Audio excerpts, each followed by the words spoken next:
No matter what it is. Just gotta speak up a little bit. Check the hair. Hair done.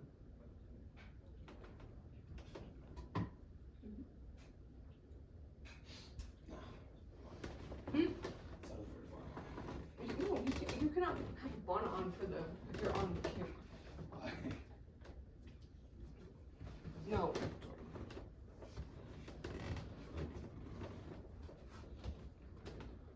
Well, I was doing like this.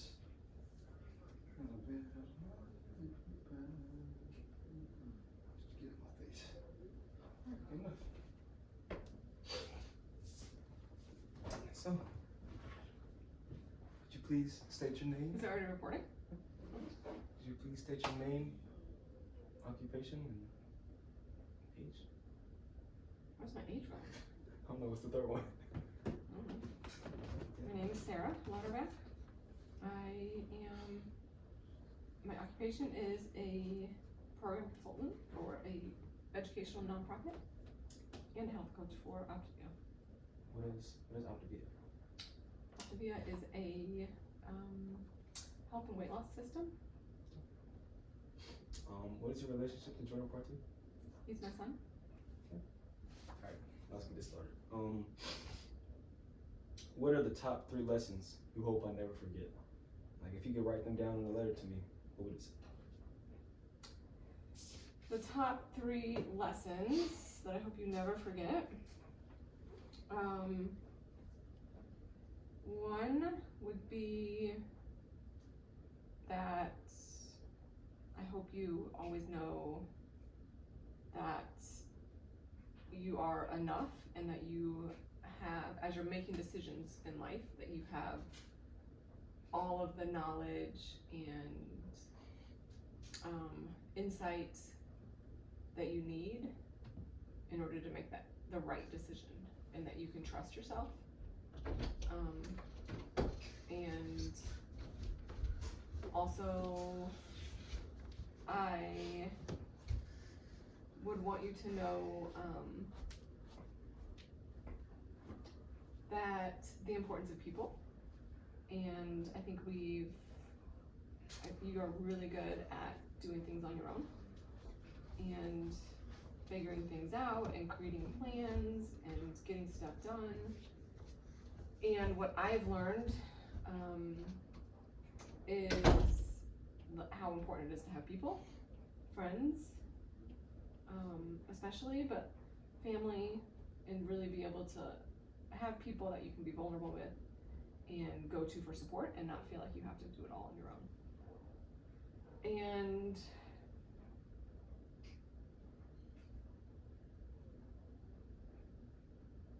I think another lesson would be that it's always okay, that you can make decisions and change your mind, and that's okay. And you can make decisions and not do well, and that's okay. And you can make decisions and have it be amazing, and that's okay. And that you don't necessarily have to have it all figured out. That's really good, Mom. What is something you've always wanted to tell me, but maybe never found the right moment to say? I don't know.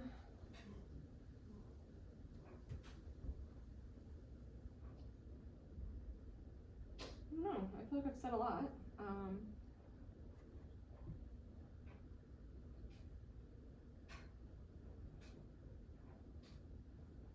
don't know if I don't know if there's any one particular thing. I think I don't know if I say often enough that just like how amazing you are, 1, and 2, that you, like, I want to make sure that I'm asking questions that are enabling you to figure things out and trust yourself. I think I step in a lot and do things for you, and so I want my response to be more like, what do you think you should do? Okay. What do you think makes a person truly grown or mature? think the ability to understand your emotions and your reactions.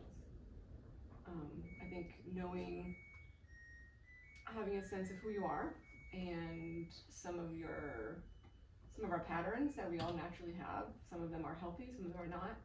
Some of them are like coming out of, some of our reactions to things are coming out of like a survival mechanism almost. And so wait, repeat the question. What do you think makes a person truly grown or mature? So being able to do that, being able to like intercept your own like natural maybe survival instinct and how you're responding to something, and be able to pivot and become aware of your emotions and show up in that conversation or with that person with patience and compassion, and to be able to really like act out of your who you are, your core values, rather than being offended or being hurt or acting out or withdrawing or whatever is, however you may respond to stress, being able to like understand this is what's happening and I'm going to respond differently. So like being able to control yourself, basically. Yes. What's one decision in your life that changed everything, and what did it teach you?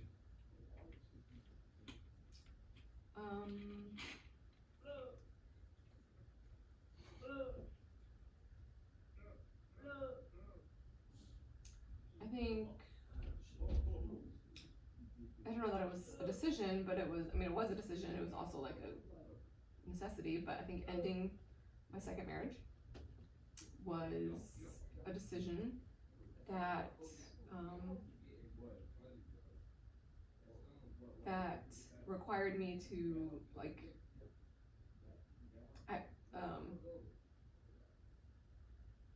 be, I think, confident in my ability to like provide for you guys. I had to do a lot of, I made a lot of decisions prior to that so that I could be financially secure, so that I could make sure that we stay in this house. That's why I started coaching for Optavia. There's, I think that decision to put myself in a position to be able to be okay and care for you guys with or without a spouse was like pivotal for me, because it allowed me to step away from something that was hurtful and harmful, and it also proved to myself that I can do really hard things, and I can still provide for you guys, and I can be enough. Very good decision, Mom. You've done a good job. Thank you. What do you wish you had known about life in my age?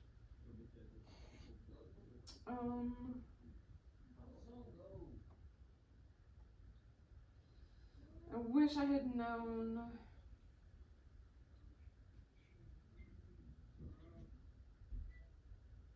I think I wish I just had a stronger sense of self and self-worth and self-love, and had been able to carry that into relationships,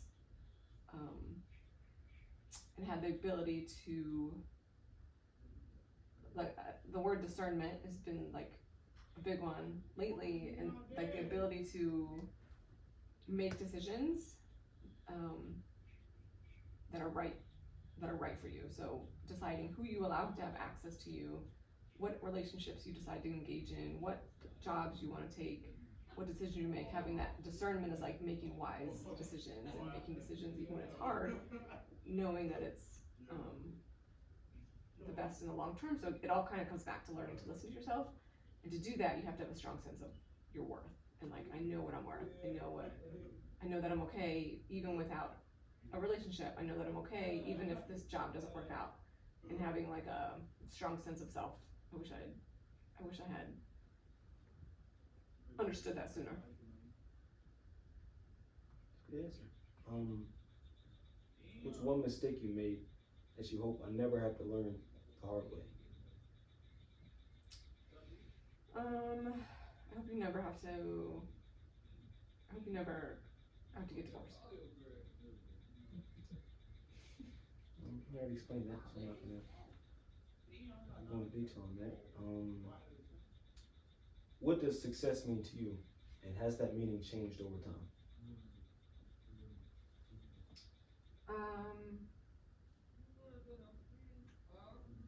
Yeah, I guess it's probably changed. I think success means, I mean, on one hand, there's like the ability to achieve things. Being good at something, I think, is a measure of success. How well you do something. I think also, even just deciding to try something, to like step outside of your fear and do something anyways, is also a sign of success. Even if it doesn't work out, you like are growing and learning as you go. So I think any opportunity to stretch yourself would be a success. What role has faith, intuition, or spirituality played in your life decisions? I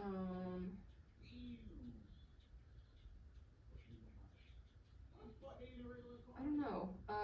It's varied. I spent a lot of time in religion, which is different to me than spirituality. But I spent a lot of time in religion, and I think made decisions that were, or I allowed that. I prayed. I allowed that to be part of kind of my decision-making process. I think I also failed while doing that to really like understand that I also can, that not so much that I need to like pray to a God in order to make decisions and have somebody else give me that answer, but more like God is in me. And so what I'm hearing is the same thing as God or the universe or whatever spirituality. So the spirit that lives in me is, I think, the same thing as my own voice, as my intuition, as my gut. All of that I think is connected, and so I've learned late in life that listening to that is to make decisions won't ever fail me. I think I've made a lot of decisions previously that don't go with my gut, and so for sure now I'm trying to practice more of listening to that and like leaning into the spirituality part of it. What would your spirit animal be? Dolphin? A horse. Horse. Any specific type of horse or just a horse? Just a horse. I think they were like really beautiful and gentle and also like powerful, wild, free. Mine might be eagle. That's how free eagles are. Mm-hmm. But how did you discover your purpose, or are you still discovering it? I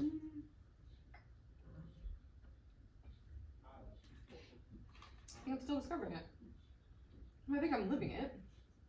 I'm a part of my purpose is to raise you guys, to be a mom, and to help you, help shape you into men. Give you the best experiences that I can. I think part of my purpose is to help people. That's why I got into education, because I wanted to have an impact on people. So I think part of my purpose is to have an impact in some kind of way.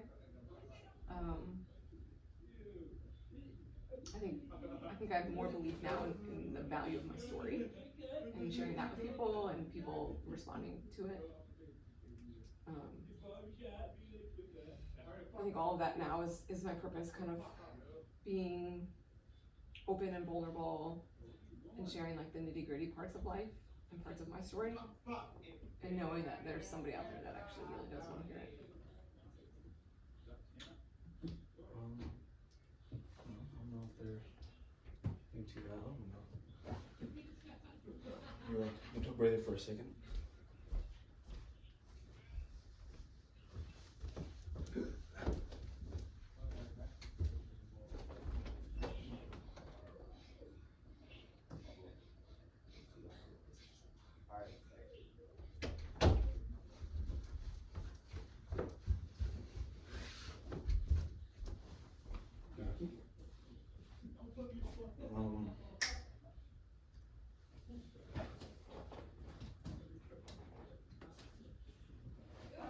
What's the best piece of career advice you were ever given or wish you had gotten?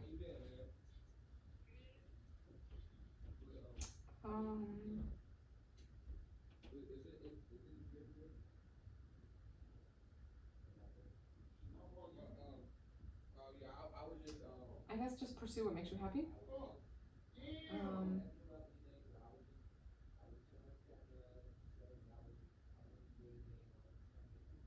yeah, just pursue what makes you happy. And also, like, you do have to, there are times where I wonder if choosing a profession a career that paid well would have made life easier at times, and I think that it would have. I don't know, I don't know if the swap out would have been worth it, but because it may not have been as fulfilling. But there's some value in knowing, like, these are my options, with this career, this is what my life, this is like how the life that I can have, and am I okay with that? So you think you made a good decision for your career based off yourself? Yes, because it also led to a lot of other opportunities.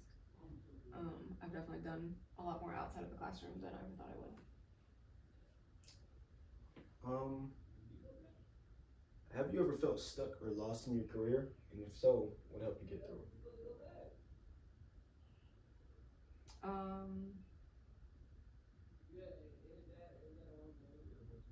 Stuck or lost? I mean, yes, like, I think frustrated. Being in education is hard because you aren't paid well. You do a lot of work. But I've also been really lucky because I've received opportunities to do different things, come out of the classroom, work with teachers, work with other people. I think the position that I have now is challenging. Like, I love the work that I do, but it's also challenging because of there's the travel component.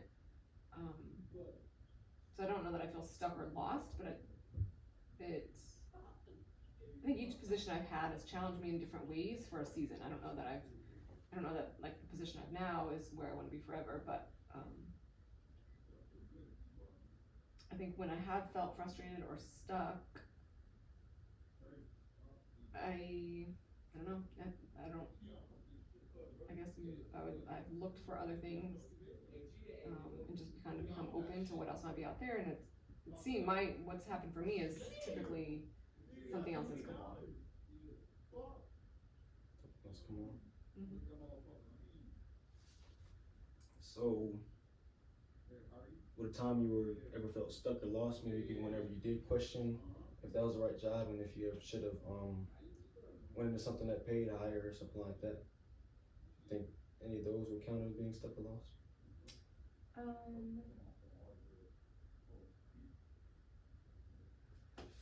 don't know. No, I wouldn't go so far as to say stuck or lost. I think maybe just frustrated. I don't regret getting into education. And yeah, I don't know that I felt stuck or lost. What do you think? No, how can I know I'm choosing the right path, or is there ever a right one?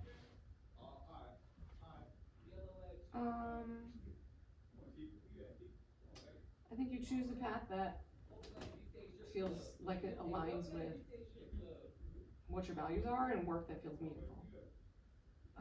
That may shift. Your values may change. Your focus may change. You may have other opportunities, and so you just have to like choose. I think what's important is knowing, like, when you're 18 or 22 or 25 or 30 even, like, you can't be locked into one single thing. Like, you are going to change. Your values are going to change. Your interests are going to change. And so the skills that you're picking up along the way, that's what you're moving forward with you, not just like the actual job or the field that you're in. Knowing that, yes, I can pick a job now and I'm going to learn as much as I can here, and that may change later, or I may stay in this forever. But being open to changing if needed. I don't know if it was an accident or do you have an accent? You say 22? 22? You sound like you said 22. I don't think so. What do you wish someone had taught you about money before you had to learn it the hard way? Saving. The importance of saving money. Having money set aside. Did you not save money when you were younger? I mean, I had like a piggy bank, but No, I don't remember saving a whole bunch. So you, Or having that value instilled in like how to manage money. you wish you would save money when you were in high school or like college and High beyond? school, college, even early on, like with whatever money you have, being able to set some of that aside, having that practice. And so then when you make more money, you set more aside. But So if you had to go back in your career, what would you have, it's your life, where would you have set more money aside and what would you have done with it, I guess?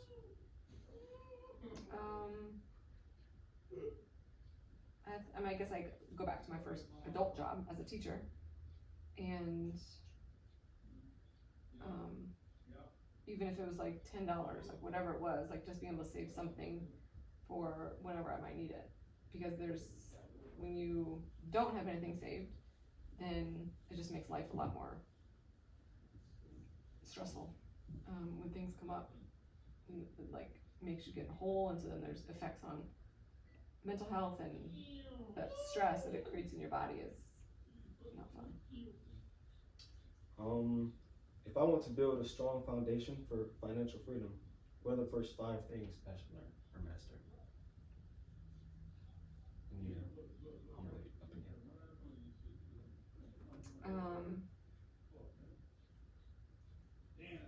Always save. Don't buy things you don't need, or like minimize that. Have a plan. Maybe wait a day before you want to buy something, or a week. Have a long-term plan.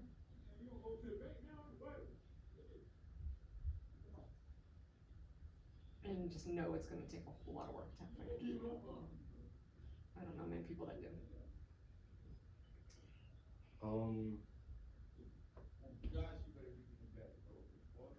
What's a small habit with money that pays off in the long run?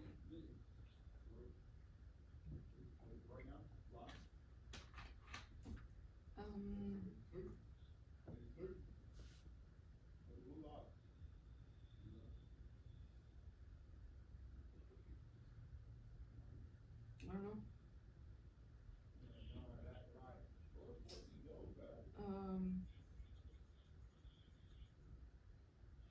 I don't know. I'm trying to think of tips I've learned along the way, but nothing's coming to mind. Other than saving. Not spending it right away. When did you first feel like an adult, and what triggered that feeling? Good question. I think I first felt like an adult when I first had my job, my own teaching job. I moved to North Carolina, had my own apartment, paid my bills, was living on my own. I think when I was fully independent is when I first felt like an adult. Next question: How do you stay strong when life feels overwhelming? I lean on other people. I do my best to sit with it. I think rushing through things or avoiding some of what feels hard creates more, I don't know, hurt down the line. So I try to really sit with it and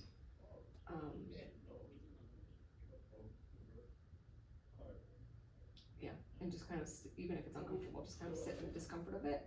I also try to understand it, like where is this coming from? What is the story that I'm telling myself about it? Is that story true? What is the truth here? And what is my way out? What's the hardest part about growing into yourself, and how did you do it? I think I'm still doing it. Growing into yourself? Into who you are today. Yeah, I think I'm definitely still doing it. I think the hardest part is recognizing where you're making decisions and responding out of old wounds and old patterns, and like knowing what those wounds are and being able to heal them so that you can make decisions that are more like rooted in who you currently are rather than maybe in who you were before. So continuing to understand like the different kind of versions of myself along the way and what those versions of me needed, so that today I can make decisions, I can kind of recognize like, oh, when this comes up, it's not really what the me today wants. This is like maybe something that feels really powerful, but may just be like a reaction to an old wound. And so being able to recognize that and shift, I think has been the biggest thing that I've learned in the last few years about like becoming myself. I'm realizing this type of interview is a little harder for me to make it feel conversational instead of an interview, because the entire point of it is to take your knowledge and transfer it to me. But what do you think are the qualities that make someone truly powerful in a quiet way?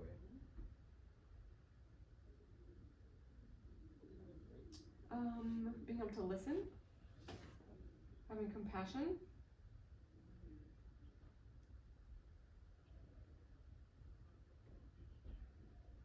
and I think having a really strong sense of self, of who you are.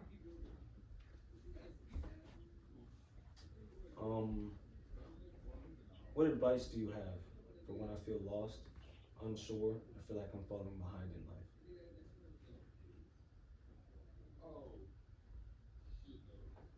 Well, I think you already do a good job of that. I think you meditate, you do whatever you need to do to like recenter and reground yourself. So you can do that by meditating. I like to take walks to do that. Breathing, like actually using strategies to help yourself clear some of the clutter and return to a space where you can like think clearly and know what's actually true and what you need to do next.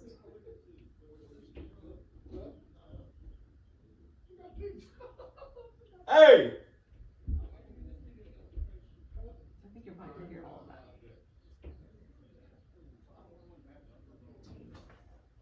How many questions are left? 5. No, Jordan. Oh, it's just 5. No. It's just 5. I believe you, Mo. You said 3. That was to give you motivation. Hey.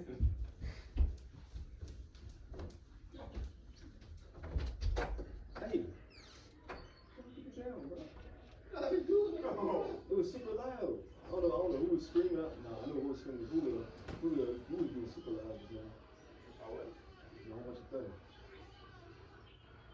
Get down. The door's out. Here, please. I mean, we probably should have done this somewhere else if it needed to be that quiet. Huh? We probably should have done this somewhere else if it needed to be that quiet. Who cares? Where you at? Okay. Almost there. Okay. You know, I'm gonna let you take a look back and see how far you've come up. We've gone through the opening conversation, the life wisdom part, the career and purpose part, finance and adulting part, personal growth and self-mastery part, and now all that's left is the relationships and family and the legacy and reflection. See, it's not bad, is it? What did you learn from your own mother that you want to pass down through me?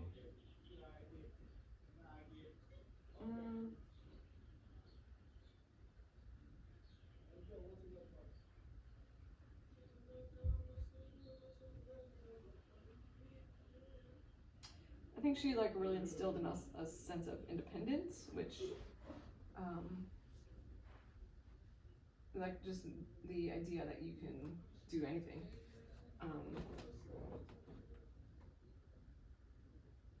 I think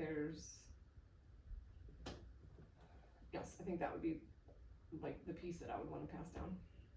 How do you think she instilled that? Like, what was she doing? She did a lot on her own too. Like in her divorce, she had to move a lot. She had to be really resilient in a lot of those types of things. Moving away from her family when she was younger, when she got married, and having to move several times because of that to pick up her life. Like she really had to adapt and figure things out. And then when her and Grandpa separated and got divorced, same thing. She had to do a lot of things on her own, and yeah. So I think seeing that probably helped us to be more adaptable and independent. What's the key to building strong relationships with family, friends, or future partner? Mm,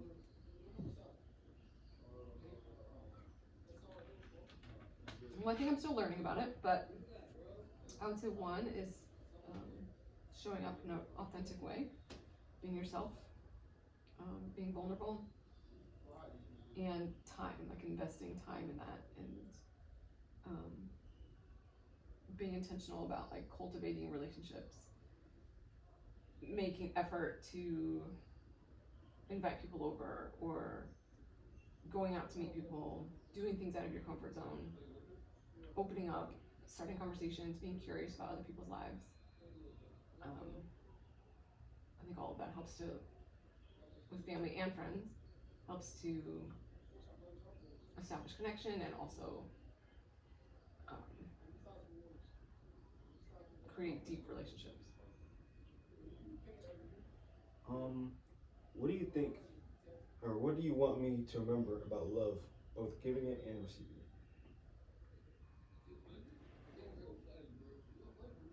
Um,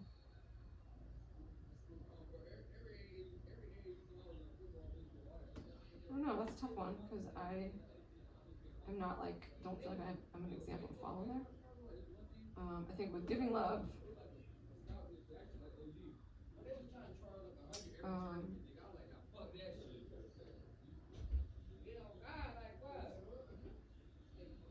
I think it's just, I think the best thing I could say would just be to like be genuine and care about people. And also like know, I think in friendships and with family, be generous,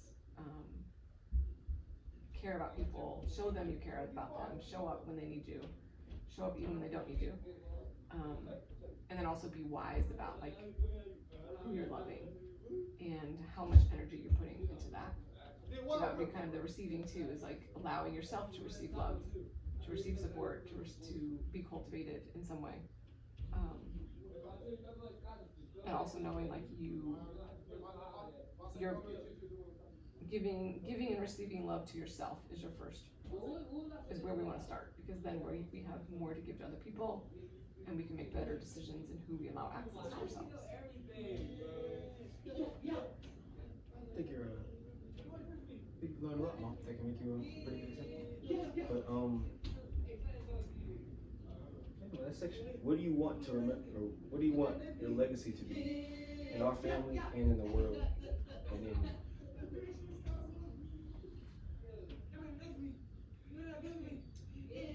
Um,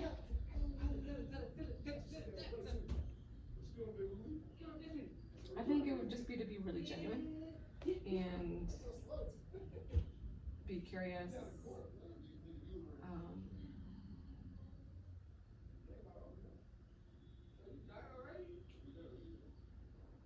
know that you can get through anything. Um, What do you what do you want us, our family, the world, and me to remember about you? Remember, hey, my mom was this, my mom, blah blah blah blah. Maybe for your sisters, my sister was mm-hmm. like, um, I think like I've been told I have like a quiet fire. So like there's a quietness to me, but there's also a strength. So I think that quiet fire is what I would want people to remember, and part of the legacy I'd want to pass on. if this were the last deep conversation that we ever had, what would you want me to carry with me for the rest of my life? Know your worth and your value, and listen to your gut. Trust yourself. That's the thesis. Yep. Okay, last question. If I ever lose my way in life, what do you want me to come back to?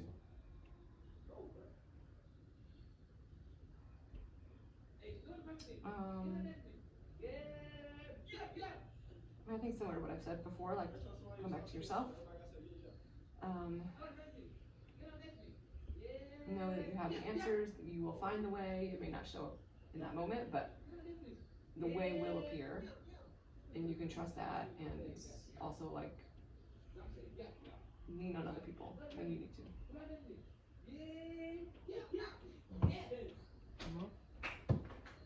Thank you, Jordan. It's over. So now, now you're gonna edit it? Huh? I do like some small things. Okay. Love you. Doing these interviews, I had a lot of deep questions. Oh, cool. Okay. It was great. Okay. Those are great questions. Still recording.